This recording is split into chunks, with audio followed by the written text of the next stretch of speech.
Yeah. Meeting call to order. Okay, roll call. Mr. Albro. Okay, Ms. Calderon. Mr. DaCosta. Ms. Coffinger. Here. Mr. Lombardi. Mr. Luna. Yes. Thank you. Ms. Ryan. Here. Ms. Dunn. Here. Ms. Gomez. Here. Please stand for the Pledge of Allegiance. Pledge allegiance to the flag of the United States of America and to the republic for which it stands, one nation, under God, indivisible, with liberty and justice for all.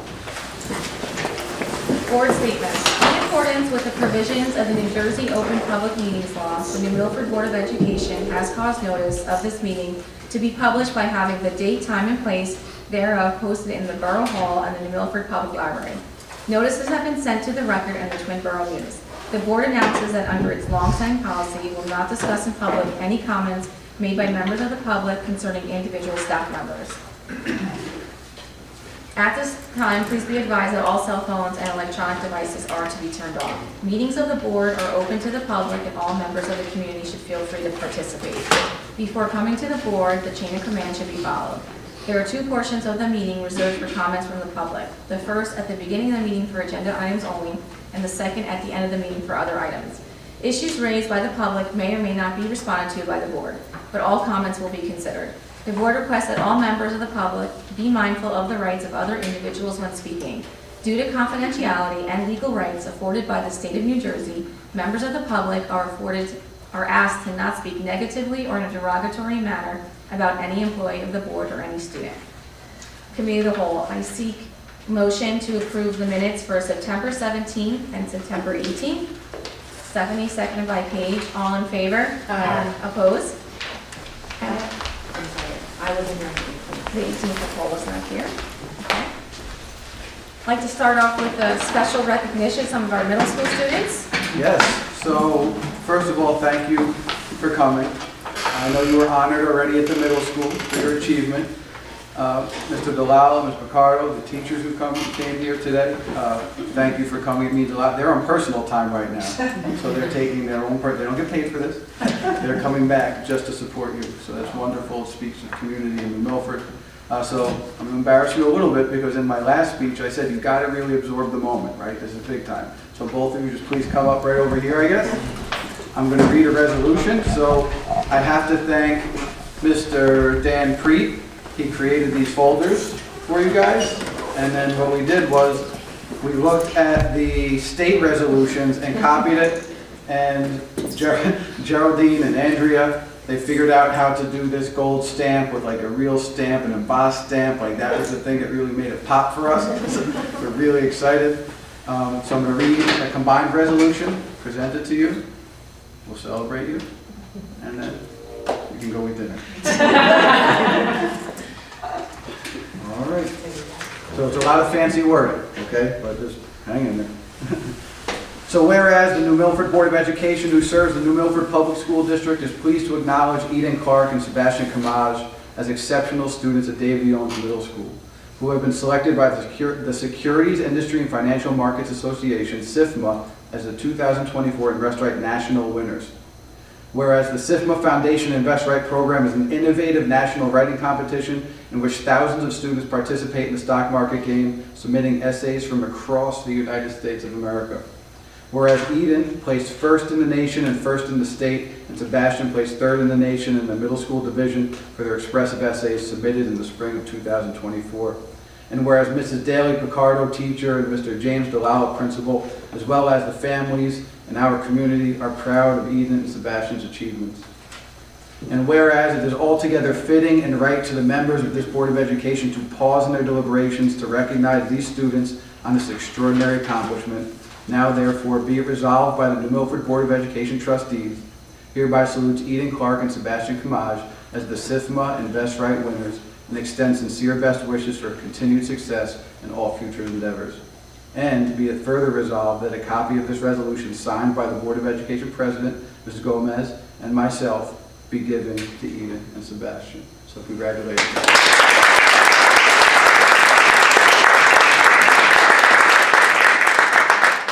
Now we are forever in the minutes someday will be placed in a box. And will be there infinitely, right? Because we cannot destroy them. So in 100 years, you'll still be able to find it if you want. So here you go. Here you go. Just give me a shake of your hand. Shake your hand. Please stay in New Milford. Mr. Ross, do you want to stand with us? Oh, sure. And then, Mrs. Picardo. why don't you come over? Yeah, why don't we take one picture and then go to Shake a leg, girl. Wait, yeah, Show how it's done.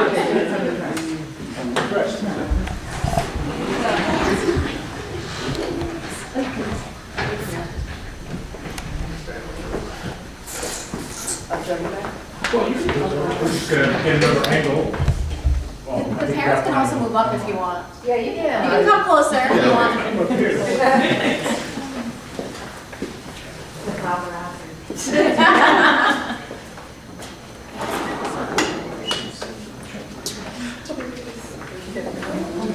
One more, one more.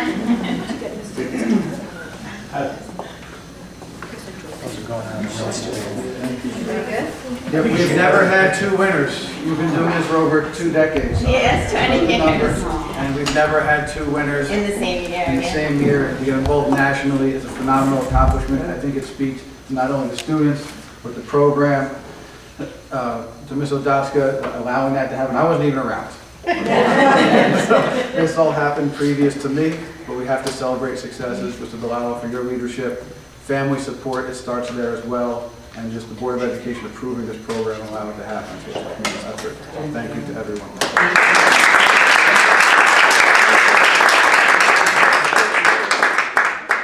Thank you for coming.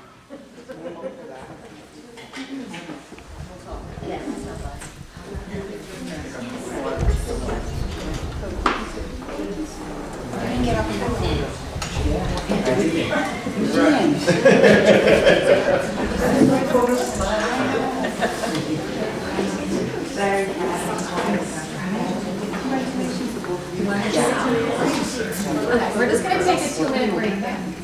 Yeah. Congratulations.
the freshmen with 46 points. Second place, the sophomores with 50 points, and the seniors in first place with 58 points. So that's exciting. And then additionally, at the end of Spirit Week, we had our homecoming dance on October 5th, this Saturday, and it was sold out with 250 students in attendance. We had a vintage carnival theme with a popcorn machine and hot zeppelis, if I pronounced that right. They were very good at that one. So now, after all that, student council is beginning to map out the rest of the year, and we plan on having fundraisers and events on MLK Day. And that concludes my report for the Fantastic, very Does anyone articulate. have any questions for her? Which teacher did you dress up as? I think I won for Miss Sam. Yeah. She was like a headband, and she has like her shirt, so I tried to go for that. She was more distinct. Yeah. Some people did really good. Matched everything. And I was like, oh, that's great. It was very fun. Yeah, Devin left in khakis and a polo that said New Milford on it, so I was like, he could be anybody at this point. Very well fun, very good. Yeah. Thank you. And we know you're busy, you do not have to stay for the rest of the meeting. You don't want to hear this? Your mom want to hear this? You can watch it later. We have a printout. Thank you. Have a good night, Emma. Good night. Okay, so now we have our presentation on the spring 2024 performance report. All right, thank you. I know it seems long, but we will get through it. I want to thank Lauren for helping with this and doing this with me. I'd like to thank Geraldine and Ron Watson because they sat through our fake presentation and gave their opinions. And you can always count on Geraldine and Ron to give their opinions. And we thank them for that because it's constructive feedback. So this is the assessment presentation for our spring results of the 2024 testing administration for the New Milford Public Schools. So basic assessment information. We're going to focus on pretty much 4 tests. We're going to talk about 3 in particular. The language arts literacy is grades 3 through 9, basically reading, writing, vocabulary, etc. Mathematics is grades 3 through 8, but also involves specific courses, algebra and geometry. And then science is administered only in grades 5, 8, and 11. These are the performance levels for the NJSLA for math and language arts. Math and language arts only. There are 5 levels. We always focus on level 4 and 5. That's meeting and exceeding expectations. So we are good when students meet or exceed expectations. Obviously, the next one we want is approaching expectations. This only applies to ELA and math. Science uses a different formula, and there are only 4 levels. We'll talk about that when we get to it. What do we ask ourselves when it comes to data? Basically, there's 3 questions. How will we use student achievement data as a tool? How will we use student achievement data to identify strengths, gaps, and trends? And how can we provide additional resources and support for our educators to meet the learning needs of all students? So NJSLA. These are the participation rates for the NJSLA. You can see all grade levels are very strong, 100%, 98%, a dip in grade 8. And I am told, in doing some research and with the help of some people, 8th graders who felt like they were going out of district they like to use the word opted out. It's not opting out. You can't opt out. It's refusal of the test, and it's a refusal of the test. I'm going to talk about that in a little bit when we get to Algebra 1 scores specifically, because it tells you what type of kid refused and what that could have done to our scores. This is the performance trend for the district for 3 years. So for the past 3 years in NJSLA, the green represents all the students that met or exceeded expectations. Now 3 years, it's not really 3 years, because post-COVID, this right here, see I have a laser but you can't see because the TV absorbs it. In 2022, that was kind of the benchmark post-COVID. So that set the stage. Then the next 2 years are where we should see growth. So these are the number of students that met or exceeded expectations. In green are the grade levels or cohorts that saw growth. This is a visual representation of that, and I want to break this down. So the green is New Milford by grade level. Gray is the state by grade level. So this shows how we compare to the state. Why this is important is because I have, or we have, no understanding of how hard the test is, and so we don't know how well they did. For example, and Lauren and I were talking about this when we were coming up with this, the NJ Ask Science in 2012-13, we were getting 100% on NJ Ask Science. 100%. 2 years later, when they went to the NJSLA Science, 25%. So, and they did that in 5th grade. So it's not even like, it was almost the same cohort of children. So we have to look at things relative to the test they're taking. I'll show you key insights to you. So you can see if we look at 80%, that's great, right? 80% pops off the screen. It's 19% above. But if we look here, the 64% relative to the state actually did better, 21% above. Was that test a little bit harder? It begs to reason, correct? So we have here 22% above the state. So, and then here, you'll see, and I'll talk about this later, I have 3 little asterisks there. We'll come back to this one, and I'm circling it, because you can see that's only 10% above the state. So right there, that gives me a little bit of pause, and we want to look into that a little bit more. We should be based on demographic. Now, I'm new here, so I'm trying to figure this out, and as we get more test data year after year, we should be like 18% above the state. Well, you know, that's like good, right? Do we want to be more than that? Yes. But we should have some standard for ourselves to try to get to and mark where we need improvement. So I'm going to say 18, 50 to 18, I'm going to say 18 right now. So this is a lot of numbers. This is distribution by achievement levels. So this is not yet meeting, partially meeting, approaching, meeting, and exceeding. Go ahead. So when we're looking at this slide, typically we want to see lower numbers in columns 1 to 3, because those are the population of students who have not yet met expectations. We want to see greater percentages in levels 4 and 5, the 2 columns furthest to the right. In just some notable achievements to share here, in grade 4, the percentage of students meeting expectations, if you can follow that across, right now you're looking at 42, actually increased from 38% in 2023 to 42% this past school year. And then for students exceeding expectations, level 5, we saw a 6% increase in grade 5, a 14% increase from last year in grade 6, that's for 2023 to 2024, a 9% increase in grade 8, and a 4% increase in grade 9, again all from 23 to 24, so some really nice achievements there to celebrate. We are increasing, and here's the visual representation. All this is the visual representation of this. So the green is the meet and exceeding, the yellow is the approaching, and yellow is very important to us because yellow, look at it as low-hanging fruit, right? Those kids might have missed meeting expectations by 1 question, or 2 questions, or 3 questions, right? So that's low-hanging fruit that we can make big gains. So we look at that 18% student-wise is 25 students. I also want you to look at these numbers up here. You see where I just did the circle?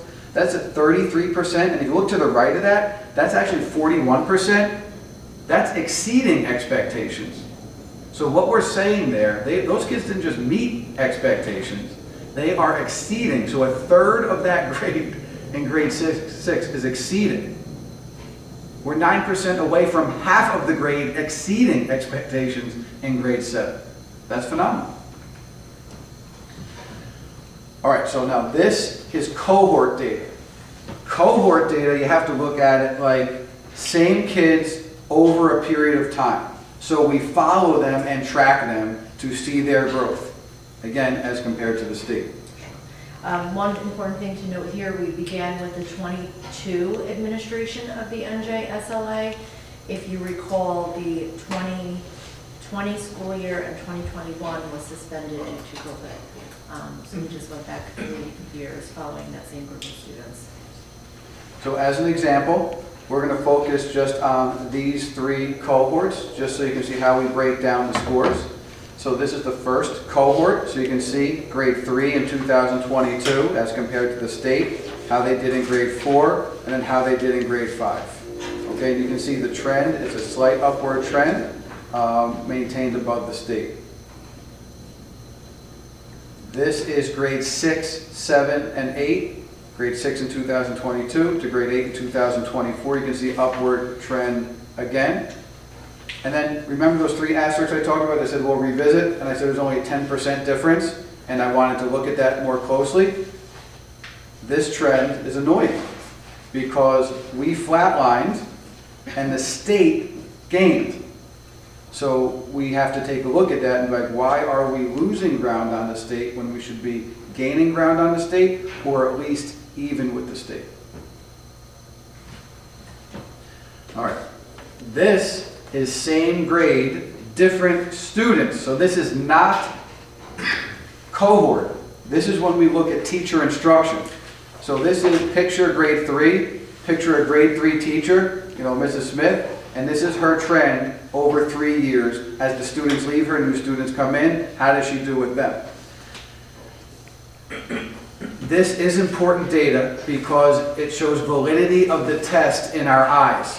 So you want them, if it was like 72, 72, 74, that means it's pretty reliable data over time. The test isn't getting extremely hard or extremely easy, so it's consistent. Obviously there are bubbles sometimes, but we look at this to identify gaps in instruction. Like, where can we improve gaps in instruction in teachers if we see a dip like this? Like, what happened in grade 3? Because Brown is the current last year, right? That's our most recent data. So what happened in that dip? 71, 73, 64, right? This grade 4 one in black, 69%, that's the year coming off of COVID. We expect lower scores. So this is just another way we look at data. This is subgroup comparison. So the state makes us look at different subgroups. We can't just look at the whole, right? How are individual groups doing? This looks at race. N size 9 is very important because we are not allowed to report any group that has 9 students or less. It can only be 10 or above.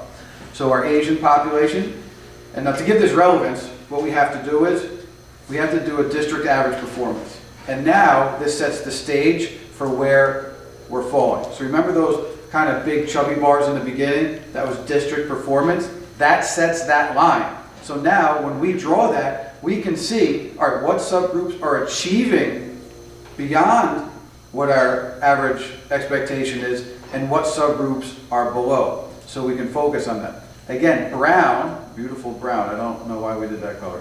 Brown is the most recent relevant year, correct? So we are doing very good in our race subgroups. We do have one group that we want to focus on, and we are taking a look at and making sure we're not doing anything to disparage them at all.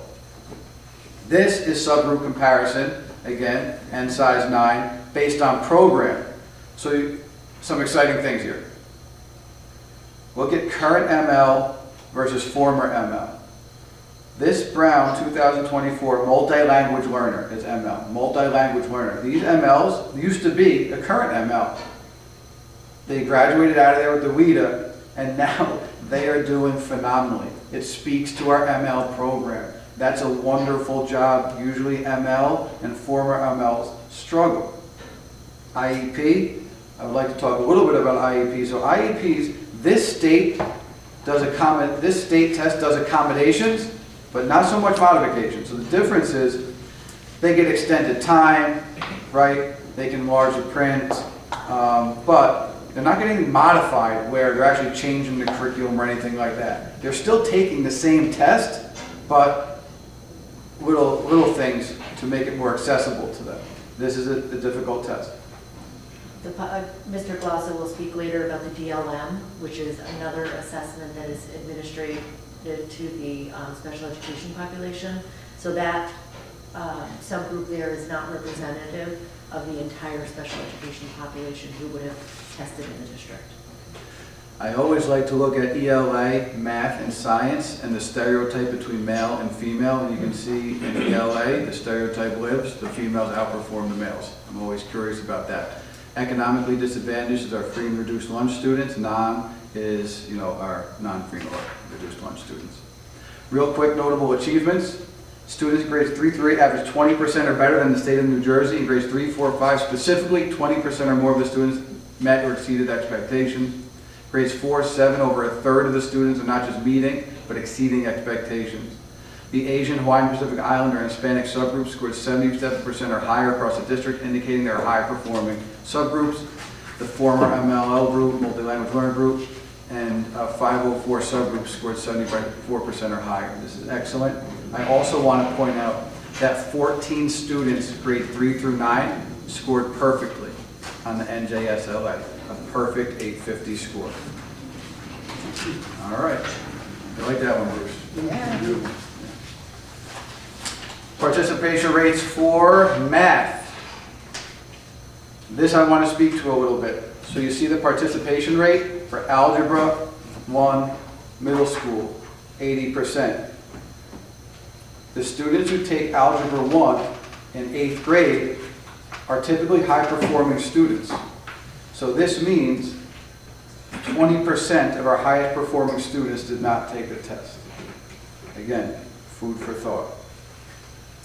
This is our 3-year district performance trend, meeting and exceeding expectation. Again, take out that 49% because that's the benchmark. So we are showing steady growth in math. And I want to point out the math scores, listen, across the state the math scores aren't where we want them, right? But I'm going to show you there's certain ways to look at this where we are growing and doing okay in our growth. And this shows that where we gain 6%. If we gain 3% a year in anything we do in our lives, right? If my stocks went up, 3% until retirement, I'm doing okay. Met or exceeded expectations. Here we saw gains in 4 out of 9 of the tested areas, which is always nice to see an increase from the previous year. So our students who are meeting or exceeding expectations grew across many areas. I would like to say in response to some of the supports that we put in place. We'll talk about later. This is the visual again, okay? So here are the graphs. Let's talk about this one. This one's interesting. So you can see right here, your eyes go to the 100%, right? Love it. I applaud it. We expect it. Those are the Algebra 1 middle schoolers. Those are our top kids. We want that to happen. We expect that to happen. We are greedy when it comes to test scores, so we like it, right? We also noticed this 84%. That's our geometry.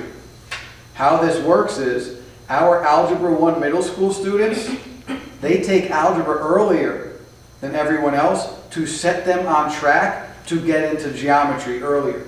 So our typical higher achieving students are also taking geometry. So I applaud that score. I expected it, we expected it, and we are proud of them. If you look at some other things, that's significant. When you are 30% above the state at any grade level, that is great because relatively the test is hard. I also want to point out this because you look at 48%, right? You're like, 48%, that's terrible. We're 27% above the state in that area. I also want to point out our top kids are pulled out of that grade 8 test. And what do they take? They take the Algebra 1 middle school, correct? And they're still outperforming the state. I also want to point out, yes, I'm hard on these guys because I expect a lot of them with the 100%, but the rest of the state is doing that too for Algebra 1 middle school. We're not the only one that services Algebra 1 in 8th grade. The other districts are doing it as well, and so it's a relative comparison, and we're outperforming them, which is excellent. What pops into my mind, maybe, do we look at an extra honors course, which would drive this score down, but it would set kids on a different track. So those are just ideas that we have to talk with the principal, Mrs. Watson, and everything else. Yes, sir. Just a quick question with that 100% and the 40%. So is it that maybe other schools and other districts, not the highest achievers, are taking Algebra 1, whereas we don't offer that? Is that why they're at 40% and we expect to be at 100 or close to it? So I think we have 22 to 25 students taking our Algebra 1 last year in 8th grade. Depending on how the schedules are set up, like I can speak to Midland Park, They only had one Algebra 1 course just like we do here, but other schools might have multiple Algebra 1 courses running at the same time. That's why I said, do we have to expand our course offering there? Now, there's good and there's bad with that. Some kids are not ready to take Algebra 1, and you force them into it, and they're not ready, and it actually creates math phobia. They get disenfranchised from math and everything else. So it's something that you have to do very cautiously and see the type of kid and type of program. I also want to point out, we have to have good teachers here. There's teaching going on in both our Algebra 1. And I'm going to show you a graph in a little bit of this 48% and how well they're really doing. Yeah, we have been in the past few years increasing the number of students. That's one of our focuses. Following, interestingly enough, our last QSEC, when we were looking at performance data with our county ed specialists, one of the things that they noticed was, the number of students who were accessing Algebra 1 in grade 8, and a goal for us at that time was really to hone in on that population and increase it, which we have been doing, and we've been pretty successful. And so can I have a question? So I know this year though there's an Algebra 1 in the middle school, and then there's an honors. Or that in this last year's report, is that both together? The Algebra 1 students sit for the Algebra 1 test. Everybody else is grade 8 now. Okay. Sorry.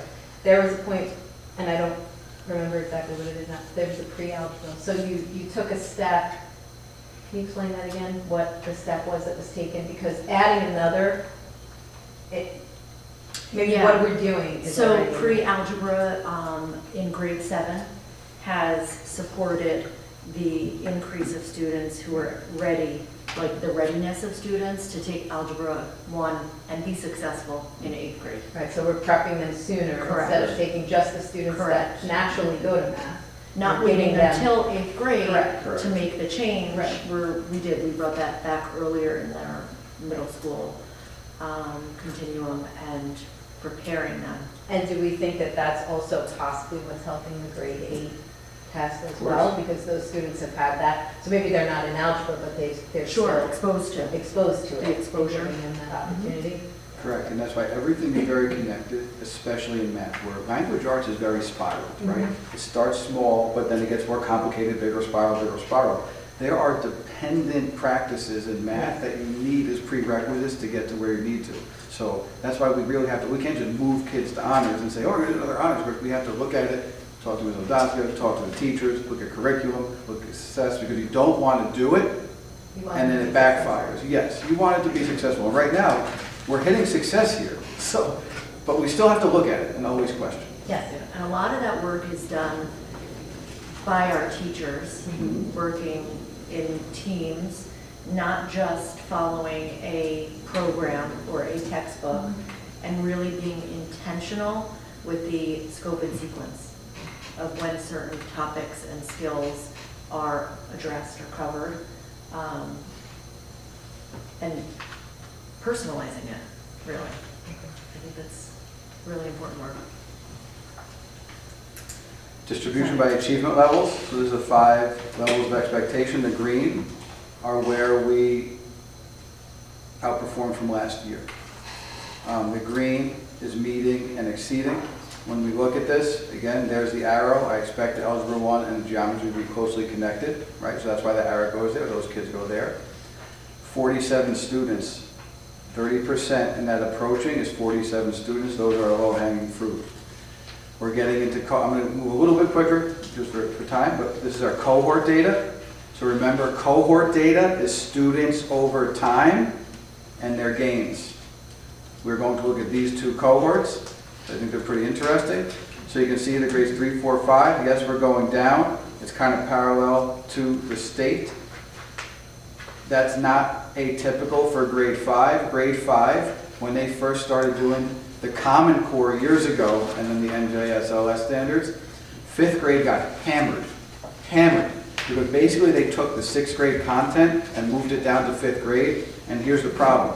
I have a son who's young for his grade, and typically boys in 5th grade who are young for their grade level have the hardest time in 5th grade because they that abstract part of their brain has not been developed yet.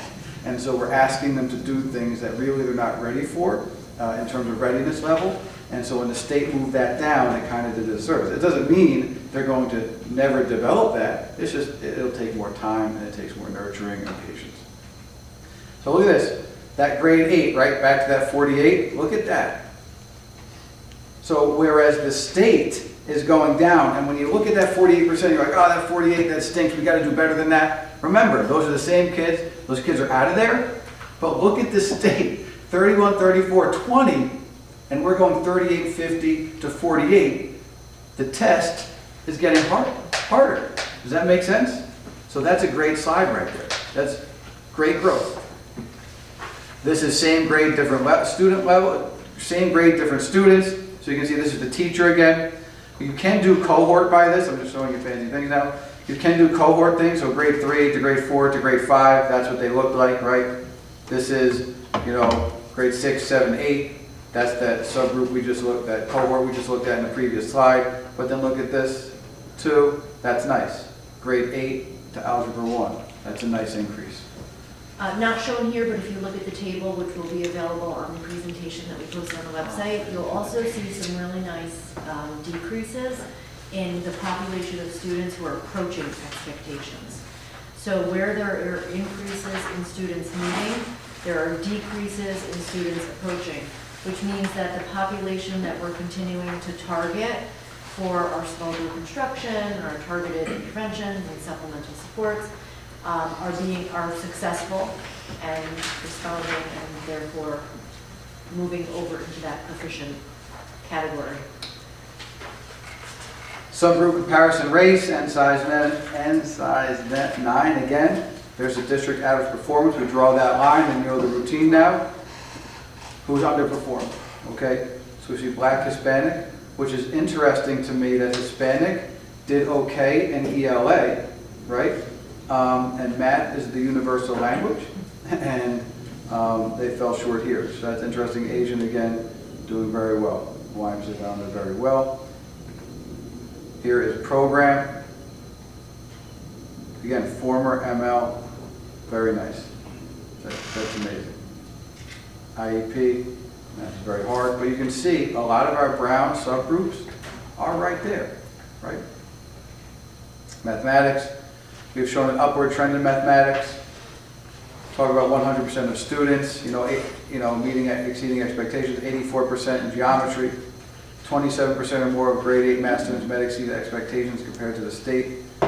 In grades 4, 74% of students met or exceeded, which is 29% above the state norm. And the Asian Pacific Islander subgroups outperformed the average across the district.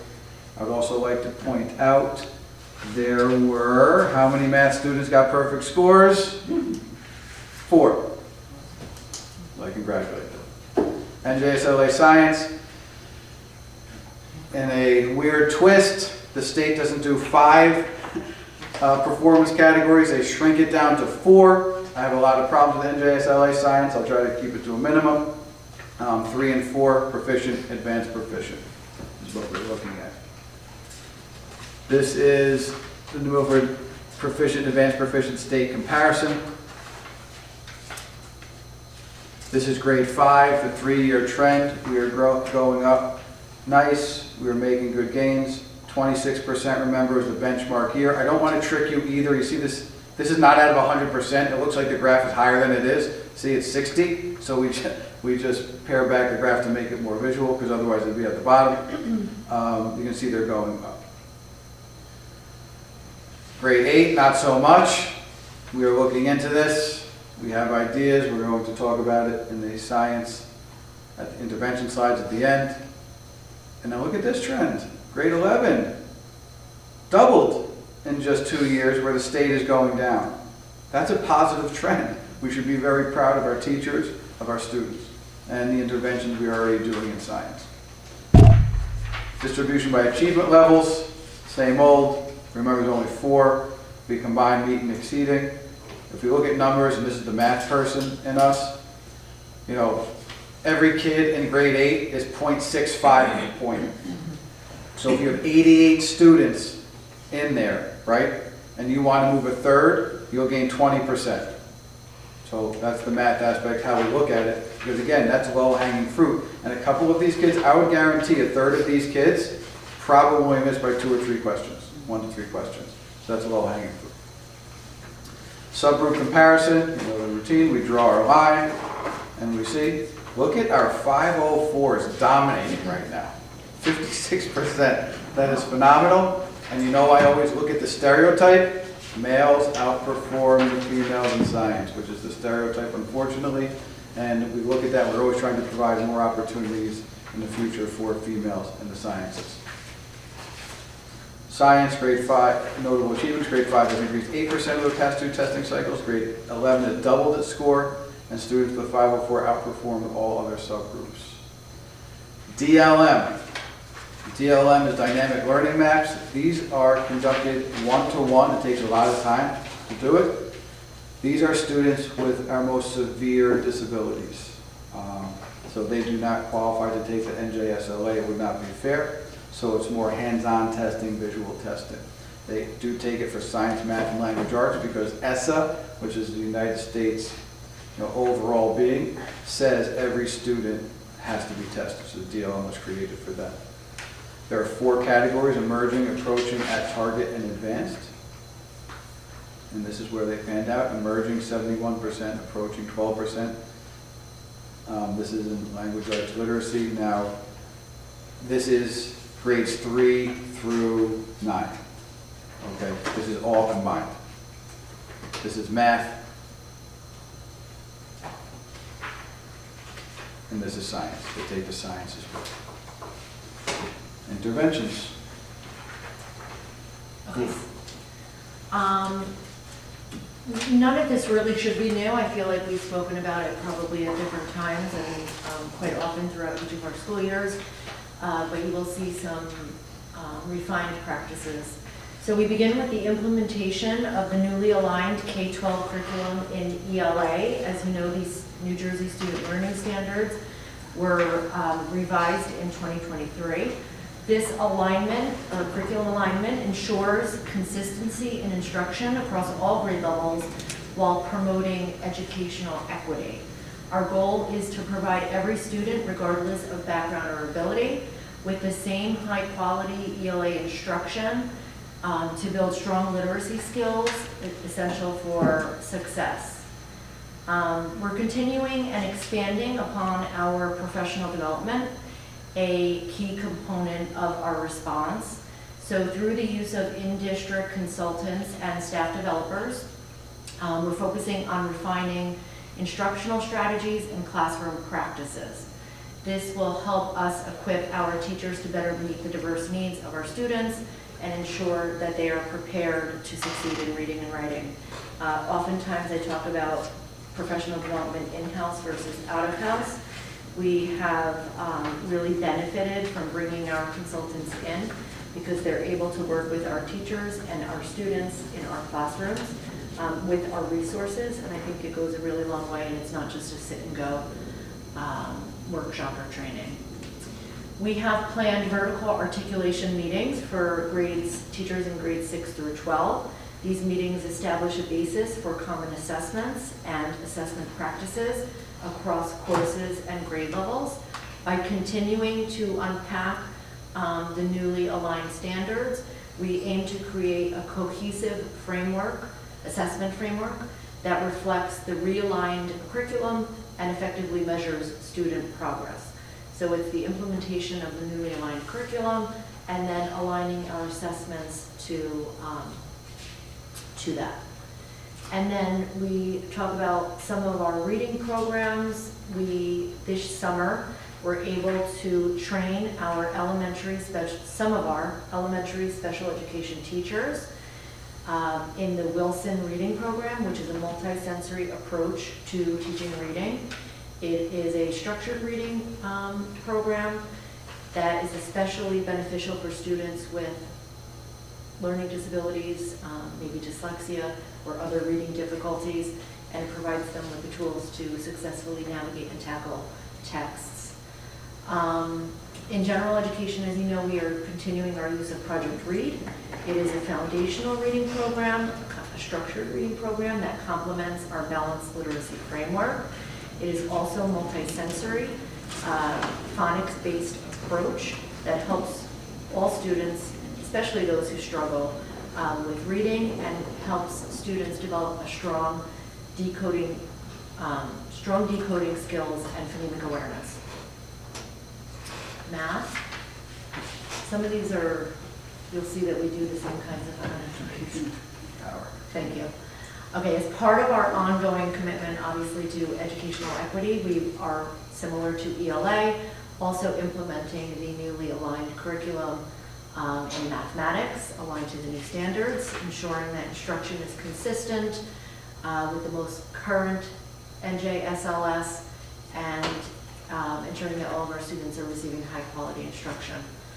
To support this transition, we are engaging teachers in focused professional development, again with in-district consultants and staff developers.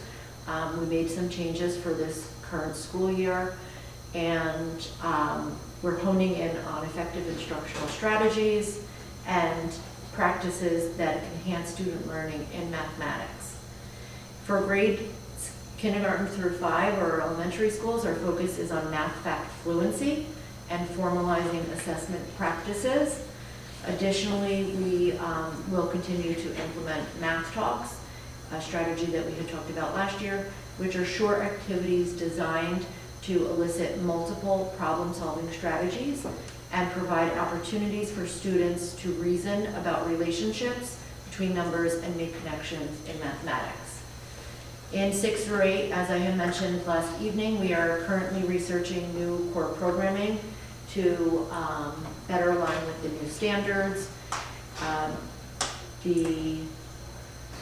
In high school, we also this year introduced a new resource called Mathmetic, which follows an experience first, formalize later method. So this approach encourages students to work collaboratively to think, discuss, and construct their understanding of new content before the teacher helps formalize definitions and formulas. So let them do a little bit of that legwork prior to the teacher giving that direct instruction.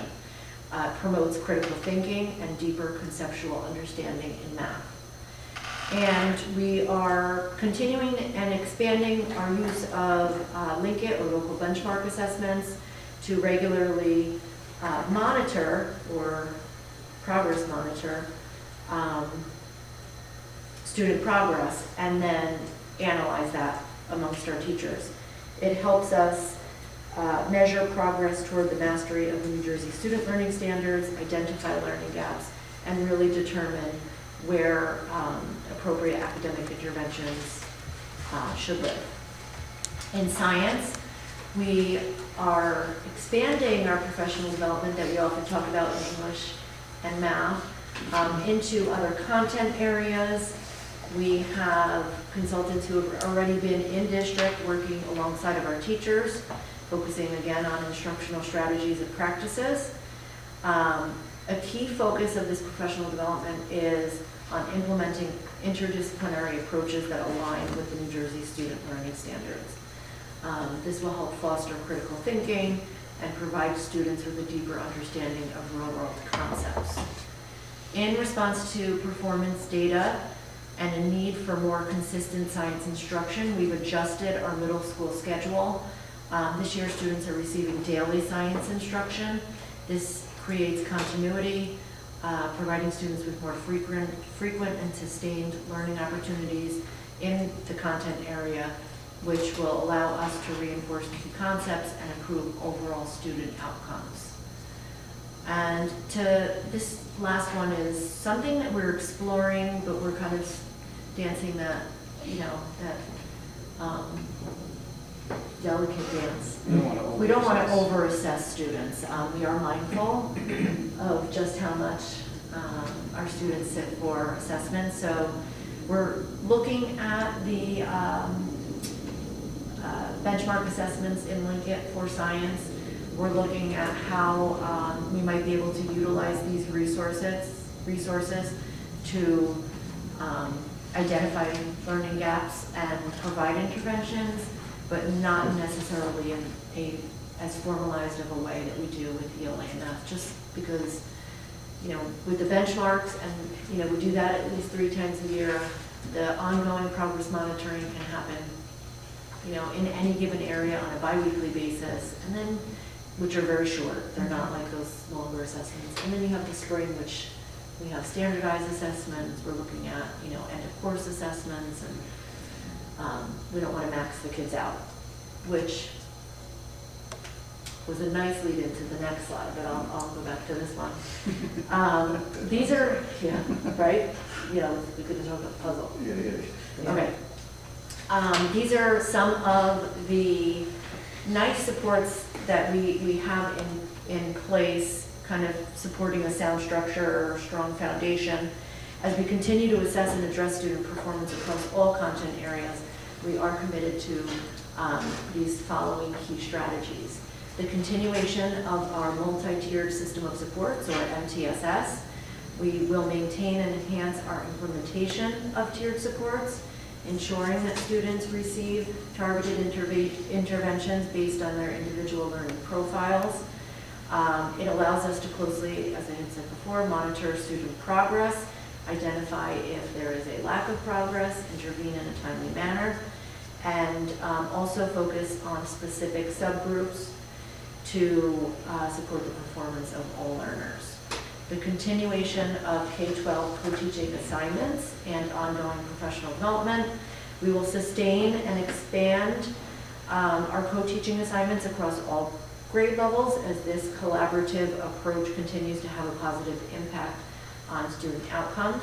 I'd like to thank Dr. Perot for continuing this meaningful professional development, which is provided to these teaching pairs to ensure that they are fully equipped to maximize the benefits of co-teaching, allowing for differentiated instruction, you know, that meets the diverse learning needs to, you know, it's no longer one size fits all. It could look different for all of our students. We will continue conducting targeted walkthroughs. This is an important part of our process. These targeted observations across all content areas allow us to monitor our instructional practices, provide timely and constructive feedback to teachers, and ensure that our curriculum is being implemented with fidelity. It is a key step in refining our instructional strategies and supporting teachers in their ongoing efforts to meet our performance goals. And our year-long professional learning continuum is supported by that district calendar. We talk about those morning meetings, which provides times for ongoing professional development, collaborative planning, and vertical articulation opportunities for staff across all grade levels and content areas.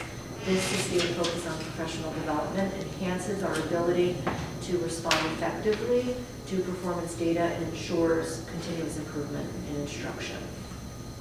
So by focusing on these targeted interventions and supports, we're taking deliberate steps to improve student outcomes and ensure that every child in our district has the opportunity to achieve academic success. As I've often said, this statewide performance data or assessment data is one piece of that larger puzzle. There are many different measures that we look at, and we regularly analyze and unpack in our teams.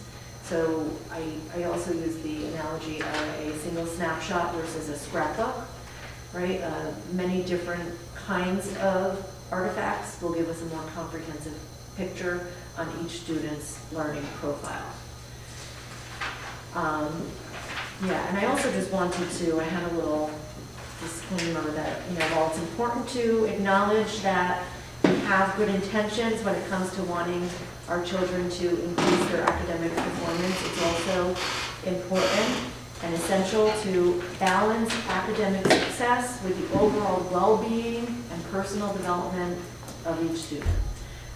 You know, really acknowledging stress and pressure,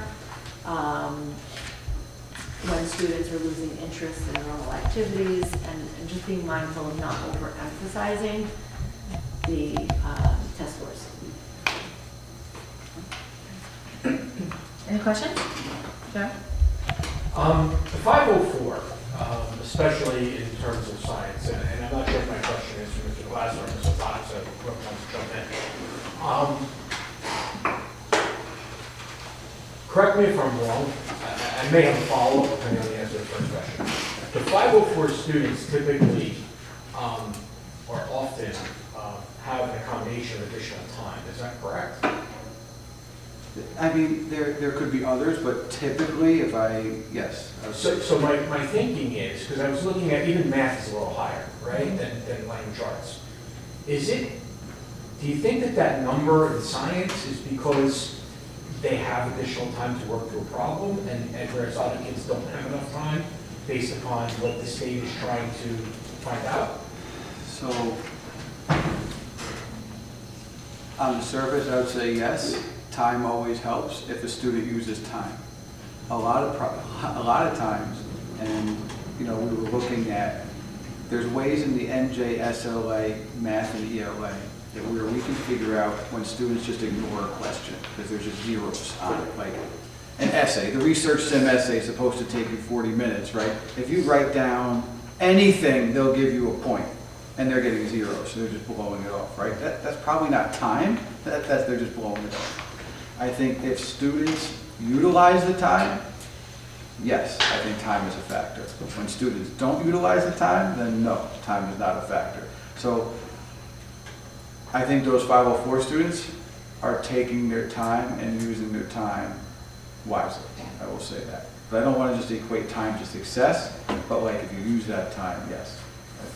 I think It just seems to me like, I'm not familiar with the test, I've never seen it personally, but like, if it's a language art section, right? And you're asking, define which of the following is a gerund, right? Like, they're nowhere near it, right? But with math and with science, right, now you might have to actually be working stuff out, and that might take additional time for students. I was just curious if I think you're onto something, Lauren, would you agree? There has to be something, because the 504 scores in science are atypical. Atypical, but that's why we like to do that and put that visual and do the subgroups and all that, because it's like, what are we doing there? And time is the first thing that came to my head. So, and then I'm done, but like, if you go back in the other direction, away from the 504 students, right? I wonder if the state's evaluated, are we giving the general population of students enough time to answer these questions? Because it seems like if the 504 students who might have additional time are able to do a good job answering the questions, I wonder if there's just not enough time on the test for the general, or for a lot of the population, It's just my thought. Possible, hard test. Hard test. Science is a hard test. Paige? So, in the years, in the many years of this with the testing and the participation and the refusal to test, not opt out, it is very unusual also to see the population that takes Algebra 1 in 8th grade refusal to test. So my question is, because when I look at it, it's 80% there, but then it was 89% in that 8th grade population for language arts, then it was 89% in that. So it looks like it's probably the same students are refusing to take all of them. So I know you mentioned, maybe they won't continue on in New Milford, and that might have been a factor, but that's happened before, and this is unusual. So is there an effort to figure out what that was? So, like specifically educating and saying this, I don't know. I'm just curious, because this is in all the years that the tests have come out. When Park came out, that was. Even that we didn't have as high of a refusal to test rate. I mean, that's amazing. Park, some districts were getting like 80% refusals. We did not. So that's why I'm curious what happened here in that one population. So I can only say this. I talked to Mr. Manipelli because those students would have been potential 9th graders now. Okay. We've identified all those students who left, where they went. At some point, we are going to send a survey to the parents and inquire, like, hey, if you don't mind, no judgment, well, why did you choose to leave the district, and stuff like that, and possibly maybe incorporate, now that we're seeing that, Right, and just anyone, like I said, even in Park, we didn't have this high of a. I know we do have students each year who may not be continuing in Yeah. Milford, but this was one of our larger populations who departed. Yeah, and I don't want to keep mentioning that because I don't want to single out a certain group of people Yeah. because I can't say. What I'm saying is, it's happened before. Park was like preparing for the worst, and our rate to refuse, or refusal rate, or whatever, refusal to test rate was extremely low It's awesome. and remains extremely low. We really have never had this much before. So something dominoed there. Correct. You know, like where maybe one or two kids did it, and then it became a popular thing, and I'm doing it, so you're gonna do it. So sometimes it depends who does it and who follows. Correct. Right. So it's just, I'm just curious. So if we do ever find out what that is, because I wouldn't want to see it become a thing, a trend. You know? Yeah. Now, listen, take those 20% of kids and put them back into test scores. Right. They're pretty good. And they opted out of science. Did they opt out of science participation rate? Probably. Well, that's what I'm saying, it's the same It's the percentage, same. so I'm just assuming. I could be wrong. but- Okay. Any other questions? I do have one more. So I'm sorry, the DLM, so he said it's conducted on a one-on-one basis, it's a lot of hands-on, it's visual, right, for that. The large majority of that population was emerging. Yes. So for students that are not in that population, I can pretty much see, like I've seen it, repeated over and over. For this population, what does that say to us in terms of what we are doing? Because again, you're absolutely right. I believe this is one piece in a much larger puzzle about every student, and so it doesn't necessarily reflect on their overall, success. I just don't know what do we do with that now? So we have to take test results for what they are sometimes and say what is best for the student. Mhm. So some children who have the most severe needs, Mhm. right? Maybe the goal is to get them basic understanding of language arts, basic understanding of math, but teach them to do other task-oriented things that will be more beneficial to them. So I know in our IBC programs, in the high school specifically, like they kind of sacrifice is the wrong word because they're just doing something differently at a different time. They have that program with the bins, and they teach kids how to do tasks that will benefit them in future life, rather than having them write a 5-paragraph essay, Right. compare and contrast theme and all that stuff. So it's a matter of how much, where you're going to allot your time, and sometimes, test scores, sometimes you have to take it on the chin a little bit, based on what's beneficial for these kids. And I think, Dr. Pearl will advocate for her kids, very much so, in her programs. And we do have a great special ed program here, so I don't want to disparage that in any way. Yeah, And no, I don't think you are as well. I think it's just, we have to focus on what's best for the students Right. and, really what's good for the future. Yeah. That's how and listen, I'm new here, 2 months, but in talking and working with the special ed populations, Dr. Pearl, Ms. Odoska, the teachers, and walking around the schools, that's my feeling, is that Right. they have goals for them, and sometimes they don't always align to the state, and I'm saying that's okay for certain populations, for certain kids. Not a standardized test. Correct. is what we're talking. Thank you. Sorry, I haven't heard that. Andrew? That was actually, it was about DLM as well. How many kids did take that? Or do all of them in that population take it, or do they? I have the numbers, but we typically go with, because it is not obviously as big of a population as the general numbers, we stick with the percentages, so it's not identifiable, but I can get that for you. You have to be a specific,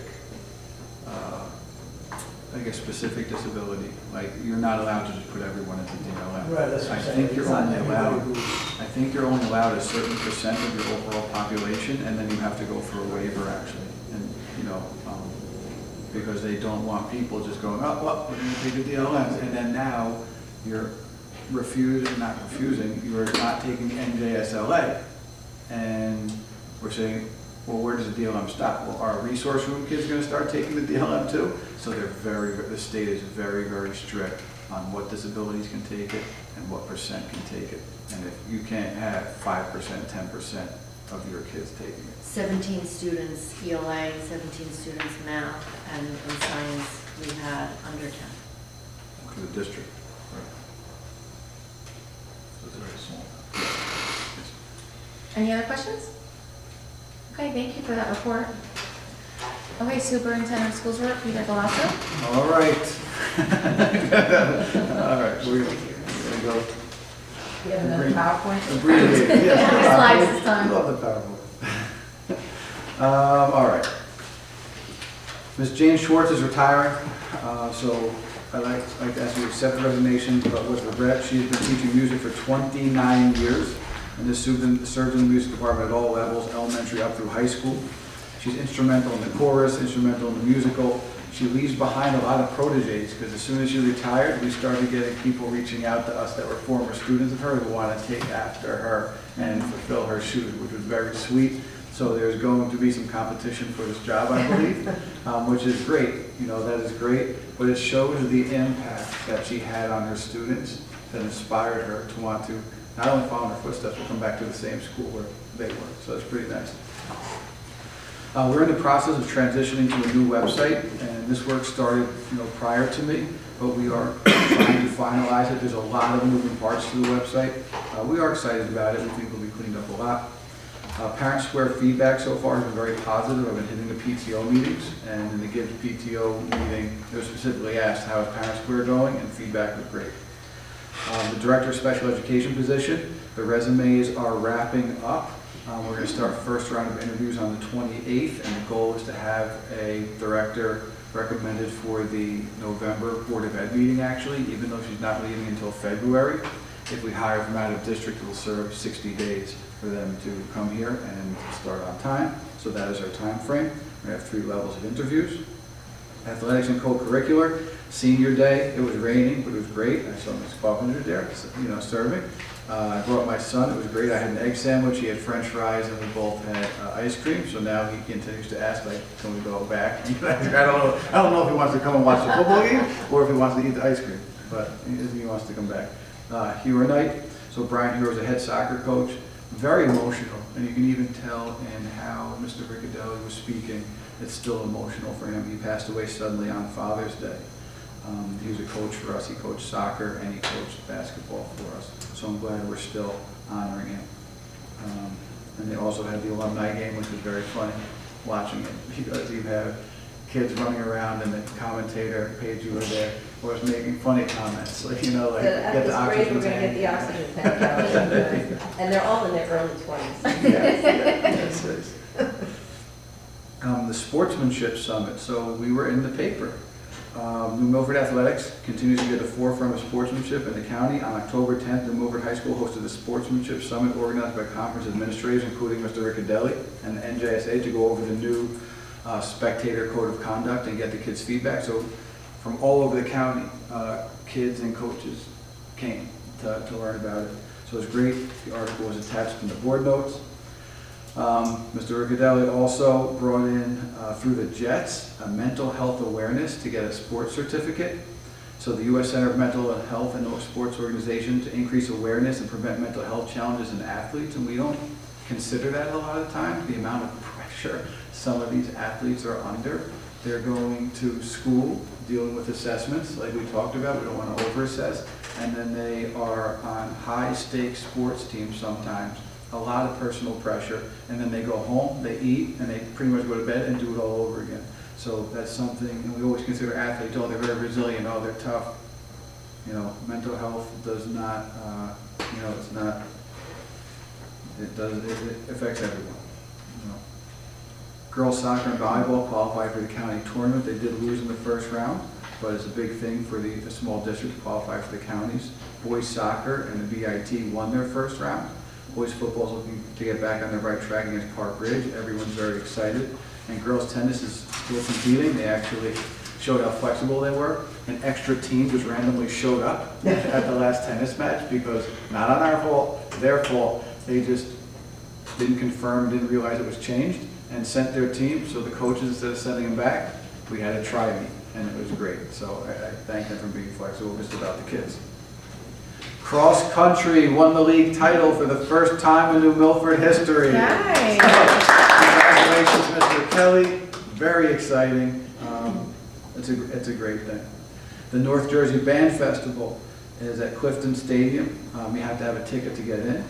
And speaking of music program, they're having a mattress fundraiser on October 26th from 10 to 5. Miss Heidi emailed me a number of times and wants me to talk about it, so I'm putting it out there. There will be 25 different styles of beds on display for customers to try and cost less than retail stores. In addition to beds, there will also be luxury pillows, premium sheets, mattress protectors, adjustable power bases, and corduroy convertible chairs. Wow, do a Yes, commercial. that's a good advertisement. And then the fall drama process is beginning, right, Dan? Yep. Yep. Auditions for the 12 incompetent jurors, which will be the fall drama, are taking place this week. We wish everyone the best.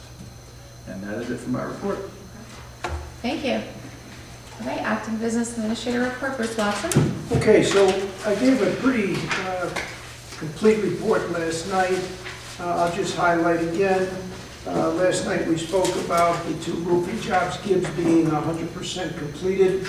And after tonight's approval for the last paycheck, I can send my packet into the state to try to get some state aid back. We're still working with them, trying to light a fire over their review process, as Mr. Glasgow knows I'm doing. Yeah, all the time. All the time, working with them. So we have, on October 30th, we have the punch list, which is the final look-see kind of with our architects on the high school roof. So we're hoping that both of these roofs will be done by, November, first week of November, which beats the season, and, it worked out very well. I also talked about the updating of the SOP manual. It's quite a large chore. Hopefully we'll get it done by November. If not, it will be done by December for the board to review and look at and hopefully approve. There's a lot of work involved. And that's New Jersey QSEC. They're going to be checking up on us. So we want to make sure we bring it up to date, which is, it's a little old. So we want to make it a little new. And the following paycheck on the kitchen. The kitchen was an expensive ordeal, as the board knows. It was an unbudgeted item, and we handled it. Again, I want to thank, obviously, Brian, and who is heading up our facilities. Did a great job working with us on this. And our in-house maintenance people, Bill, Nick, and the rest of them, great job supporting it. So our gentleman jumped right in, and obviously the company we hired that came in, and it was so good to come in immediately because we had to get it done, as you recall, in just a few weeks before we started school. So that was pretty positive. So that is it. Great, thank you. Okay. Any liaison board committee reports since yesterday? No? Good. Okay, any correspondence? No. Okay, open to the public for items on the agenda. As outlined in the Milford Board of Education bylaw 0167, each statement made by a participant shall be limited to 3 minutes. I seek a motion. Paige, seconded by Andrew. All in favor? Aye. Opposed? Okay, I seek a motion to close to the public. Stephanie, seconded by Nicole. All in favor? Aye. Okay, opposed? So board action. I seek a motion for BA 23-24.78, BA 24-25.22, .23, .24, .25, .26, .27, .28. Need a second? I have a quick question. It's not a problem for me to vote on 23, 24, 78, right? Because I'm in that. Like, do I need to abstain or No. not allowed to vote? I'm allowed to No, vote. I just wanted to clarification. Thank You want to second it? you. Sure. Joe seconds it. All in favor? Aye. Opposed? Okay, educational programs and curriculum committee, Stephanie Coffinger. I make a motion to seek approval for C24-25.15, .16, .17, and .18. I need a second. Nicole Dunn. All in favor? Aye. Opposed? Okay. Personnel recommendations. Having the recommendation of the superintendent, I seek a motion for P 24-25.21. I'd like to make a point of order. Okay, And to table, they made a motion to table 2425.71. okay, so Mr. Watson's gonna explain what we do for this process. Okay, so far so good. It's the exact thing you start with, where a board member asks, it's a point of order, which is meaning that it's something not scheduled to discuss. So he has point of order. He addressed the president of the board. She recognized him. He stated he would like to make a motion to table .71. I'll summary that. So he needs that motion needs a second. If there is no second, the motion fails. If there is a second, then we will take a vote, roll call vote separately after you vote on all the personnel items, which you do. Then you will move that one out of that group, and you will vote on it separately with a roll call. That's how table motions have to be addressed. So is there a second? No, I just have a question. Sure. Before we decide whether or not to second that, can we get more information about the reason maybe behind the point of order? You're entitled to ask those questions. Whether the motion mover wants to answer them here or not, that would be up to the motion mover. Given that it applies to personnel, would it be appropriate to go into close if the person wants to answer? True, but if we go to close, again, there's certain things we can talk about in personnel, and there's certain things you can't talk about, so we have to make the decision in closed session. Is it a closed session topic? Right. And if you're discussing personnel, we have to be right. Yes. Depending on what the topic is in personnel. I can answer. Well, let me, if you don't mind. So I'll second it, and I'll give you my reason for seconding to table it. We have both fall and spring on the same agenda, and so if we're voting to approve fall right now, I feel like maybe spring's a little bit early. That's just my own thought. I have no idea what Andrew's is, Yeah. but. But I have a question. Why wasn't this discussed last night at the work session? Why are we doing this now when we're going to vote? Well, since it came up after the work session, this is the way we're gonna move forward. You know, we asked Mr. Watson for his advice on this, so if Andrew wants to speak on why, maybe he wants to, I think I'm with Joe. okay. Yeah. I agree. We need to vote right here now. Say it louder for the record. Shh. Okay, Andrew, do you wanna say something first before we No, move forward? back to what Joe said, this is very early for this, and obviously we, in the past, put in procedures of the process of hiring coaches, and it just seems like this is very early in the process for spring coaches. Is that okay? Yeah, I just wanted to make sure, and I appreciate those answers from both Andrew and Joe. I just wanted to make sure that we weren't casting any kind of negative light on any of the coaches that were already on the agenda. Right. So in light of that, yeah, I'm in favor of it. That's fine. Okay, so since we have a second, we'll go through the other ones first, vote on it, and then we'll go back to this one if we want to approve that after. We don't vote on the tabling, we just Not table. yet. So when you call for the motion Right. to vote on the PAC, you have to say excluding .71. Okay. Then you vote on them, and then now you bring up .71 as a separate, and you vote on it. Okay. If I mess up this time. Okay, I seek a motion for P 24-25.21, .22, .27, .34, .57, .59, .34, .60, .61, .62, .63, .64, .65, .66, .67, .68, .69, .70, .72, .73, and .74. I need a second. Second. Joe Luna. And then roll call for this without that one. Excluding .71. Yes, excluding P 24-25.71. Correct. Okay. So I will not call on those that are absent. We know that. So we have, starting with Ms. Coffinger, Yes. Mr. Lombardi, Yes. Mr. Luna? Yes. Ms. Ryan? Yes. Ms. Dunn? Yes. Ms. Gomez? Yes. Okay. So now we're gonna do a roll call for P24, or no, we're doing roll call if we want to table it. Correct. Okay. Correct. Roll call very clearly to table. If you vote yes, that means you're going to table. If you vote no, you're against tabling. Very clear, right? So, okay, one more time. So 4 vote on P2425.71. Ms. Coffinger? Yes. Yes to table. Mr. Lombardi? Yes. Mr. Luna? Yes. Ms. Ryan? Yes, because we have time. I don't know any other information. Just want to say that. Okay.